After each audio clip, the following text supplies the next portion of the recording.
तू नक्की काय करतोस? अरे हो मित्रा, तुलाच विचारतोय मी, तू नक्की काय करतोस? सकाळी उठतोस, फोन स्क्रोल करतोस, काही वेळ वाया घालवतोस, मग बाहेर पडतोस, काही काम करतोस, दिवस कसा गेला तुला कळतच नाही. रात्री घरी येतोस, थोडा वेळ एंटरटेनमेंटसाठी पाहिजे ना तुला, तो घेतोस आणि पुन्हा झोपतोस आणि पुन्हा तुझं तेच चक्र सुरू होतं. आता हा प्रश्न पडतोय, तू नक्की करतोस काय? तुझं आयुष्य कुठे जातंय? तू कुठं पोचलायस? खरंच काही मोठं मिळवायचंय का तुला आयुष्यात, की फक्त दिवस ढकलायचे आहेत? मित्रा, मानसिकता बदलली ना तर आयुष्य बदलेल. यशस्वी लोक आणि अपयशी लोक यांच्यात काय फरक असतो? पैसा? नाही. संपर्क? त्यांचे कॉन्टॅक्ट्स मोठे असतात? नाही. नशीब? अरे नशीब तर अजिबातच नाही. फरक असतो तो मानसिकतेचा. हे बघ, अपयशी लोक म्हणतात माझं नशीब नाहीये, माझ्या नशिबात ते नाहीये. आणि यशस्वी लोक म्हणतात मी माझं नशीब घडवणार, मी माझ्या हिमतीने माझं नशीब घडवणार. अरे मग म्हणजे काय? तू विचार करत असशील, तुझ्या विचारांमध्ये, तुझ्या मनोवृत्तीत, तुझ्या दृष्टिकोनातच बदल हवा आहे. जोपर्यंत तू स्वतःवर विश्वास नाही ठेवत ना मित्रा, तोपर्यंत कोणतीही गोष्ट शक्य नाहीये. आता तू सोप्या उदाहरणातून समजून घे. जेव्हा थॉमस एडिसननं 1000 वेळा प्रयत्न केले, 1000 वेळा प्रयोग केले, तरीही विजेचा बल्ब तयार झाला नाही. एडिसन, तुला एवढ्या वेळेला अपयश आलं, पण तरी तू तुझे प्रयत्न सोडत नाहीयेस. त्याने लोकांना उत्तर कसं दिलं? मी हजारो पद्धती शिकलो ज्या काम करत नाही, ज्याने बल्ब बनत नाही. हे उत्तर ऐकून लोक स्तब्ध झालेत नाही का? आणि मानसिकता बदलली ना मित्रा तर अपयश सुद्धा संधी वाटू लागते नाही का? विराट कोहली एका सामन्यात खेळत होता, तेव्हा त्याच्या वडिलांचा मृत्यू झाला. त्याच दिवशी त्याचा क्रिकेटचा महत्वाचा सामना होता.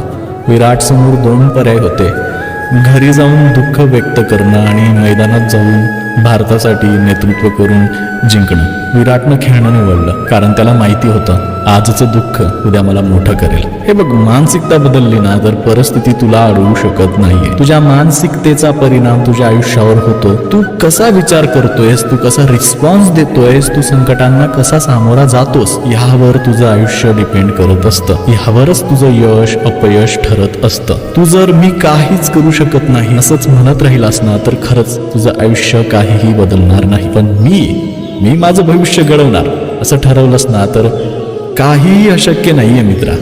Nothing is impossible. आता विचार कर, तुला खरंच काय हवंय? तुझ्या आयुष्यात तुला नक्की काय हवंय? फक्त एक सामान्य आयुष्य जगायचंय, की स्वतःला सिद्ध करण्याची संधी द्यायची आहे? तुझ्या हातात किती वेळ आहे? आजचा दिवस गेलाय, पुन्हा परत येईल का बाळ? तुझं 1 वर्ष वाया गेलंय, आता पुन्हा मिळेल का? मित्रा, वेळ कधीच थांबत नाही रे. पण तू स्वतःला बदलू शकतोस, स्वतःला स्फूर्ती देऊ शकतोस. जेव्हाही तुला हरलेलं फील वाटेल ना, तेव्हा ह्या लाईन्स नक्की लक्षात ठेव. मी नशिबाची वाट बघणार नाही, मी नशिबाची वाट बघणार नाही. मी माझं नशीब स्वतःच घडवणार, स्वतःला सिद्ध करणार.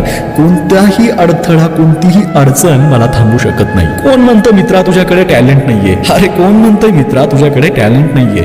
कोण म्हणतंय तुझ्या नशिबात ते नाहीये? कोण म्हणतंय तू अपयशी ठरशील? मित्रा, तुला माहितीये का त्यांचं ऐकायचं नाही? तुला माहितीये का तुला लढायचंय? तुला माहितीये का मित्रा तुझा मार्ग तुलाच बनवायचा आहे? आणि आता तू काय करणार? पुन्हा आळशी राहणार, पुन्हा नशिबालाच दोष देणार, पुन्हा उद्या करू म्हणणार, की आत्ताच सुरुवात करणार, आजच स्वतःला सिद्ध करणार, आजच स्वतःच्या स्वप्नांचा पाठलाग करणार? यशस्वी लोक नशिबाच्या वाटेवर थांबत नाहीत मित्रा, ते स्वतःचं नशीब स्वतःच घडवतात. आता निर्णय तुझा आहे बाळ, तू कोणत्या प्रकारात आहेस नाही का?